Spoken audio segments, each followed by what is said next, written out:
Hello, in this video we'll go over the inverse function. And before we start the definition of inverse function, let's understand what does it mean a function to have an inverse. So for example, if I have a linear function f of x equal 2x plus 1, and then I tell you x equals 0, you replace x with the 0, you get y equal 1. If x equal minus 1, then y equal negative 1, replace x with a negative 1, and so on. So here I have an input, you plug it in the formula, and you get an output. But if what's given to us is an output, is y equal negative 1, and we want to know what is the corresponding x value to y equal 1, negative 1, then we could either make 2x plus 1 equal to negative 1 and solve for x, or we could find the inverse of a function. We could find a formula that, given the output, will find an input, and so on. And by definition, to have a function have an inverse, it must be one-to-one function. And here is the reason why.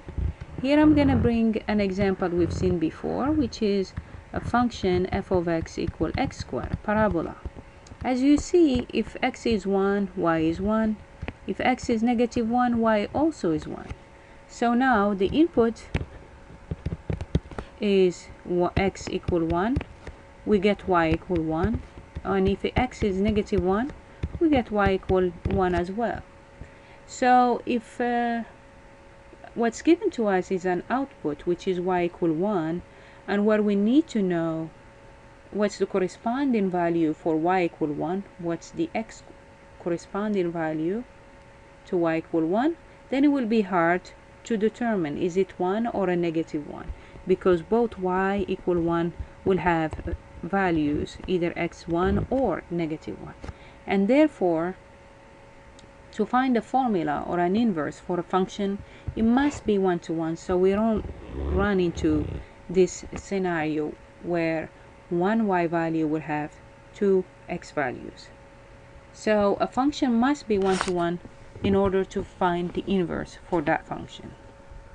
And here is the definition.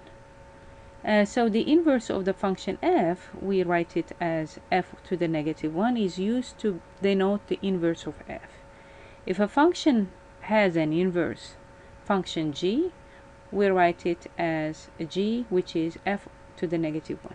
So this form here, this notation, is the inverse of f. So if the function is f, the inverse for it will be f to the negative 1, like this. It is important to remember the following fact about the domain and range of f and and the inverse of f. The domain of the inverse is the same as the range of f, and the range of the inverse is the same as the domain of f. And again, this is what I mentioned earlier with the input-output. The input was the domain, the output was the range. So as we said, the input become an output and output become an input when you have an inverse function. Let's see this example. If f of 3 equal negative 1, which means if x is 3, then y is negative 1. Also, if x is negative 5, then y is 7. Now what would be the inverse of negative 1? What does it mean? If I give you y equal negative 1, what is the corresponding x to it? This is x equal 3. And if the inverse of a function equal to 7, so what would be the inverse of 7? So if y equals 7, then x is negative 5. And again, as you see here, the input become output and the output become input, or the domain become range, but the domain of the inverse is the range of the function, and the range of the inverse is the domain of the function. And so this is an overview of the inverse of function. Now let's find how you solve, how you find that formula representing the inverse of functions. So how to find the inverse of one-to-one function? So first you write y equal f of x, interchange x and y, solve the solve the equation in step 2 for y, and write the inverse for y. So let's do step 1. I'm gonna write it as y equal 3x minus 5. On step 2, I'm gonna change the x with the y with x. On step 3, we're gonna solve for y. So here I have 3y equal, if I add 5 to both sides, it will be x plus 5. And then the step 4, so I'm still in step 3, not done. So y equal x plus 5 over 3. Divide both sides with 3. Or you may want to write it 1/3 x plus 5 over 3. And step 4, which is the inverse of this function, f, which given here, is 1/3 x plus 5 over 3. This is also a linear function. So let me show you here a graph of all three functions. So as you see, here is y equal 1/3 x plus 5 over 3. It's graphed in red. And the graph, the inverse of it, 3x minus 5, because one are inverse of the other. And the line in the middle is the diagonal line, y equal x, which, as you see, the green and red lines are symmetric with respect to this y equal x, respect to the diagonal. So let's see another example here.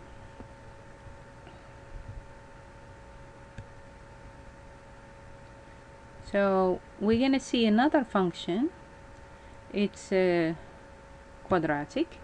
So again, step 1, I'm going to say y equal x squared minus 3, but the domain is restricted with x greater or equal to 0. This will make the function 1-to-1. Without x greater than or equal 0, it's a parabola,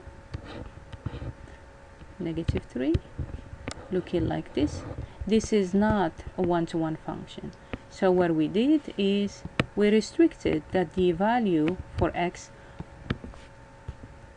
greater than or equal 0. So this is what kind of function we have. So the step 2 is to exchange the x with y and y with x. And the step 3 is to solve for y. So y will have plus or minus x plus 3.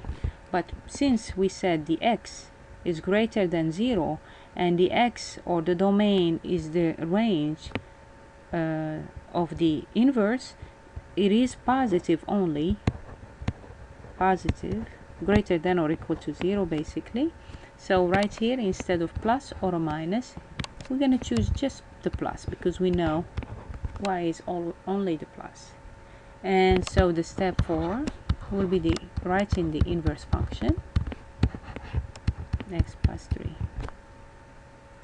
And this one here, the same way, y equal x minus 4 over 3x plus 1. And then we're going to exchange. So it will be y minus 4 over 3y plus 1. And then you solve for y by cross multiplying. So it will be x times 3y plus 1 equal y minus 4. You distribute. And then you move all the y's in one side because that's what we need to do. We need to solve for y. Factor the y out. This required a little more algebra. Then y equal minus x minus 4 over 3x minus 1. And this is indeed the inverse of the function. Remember here the domain that x cannot be -1/3. The domain for the inverse is that x cannot be 1/3. And you could graph both of them. I already graphed it here using Desmos. And as you could see, one is the inverse of the other. And the y equal x is the line of symmetry. I hope this is helpful.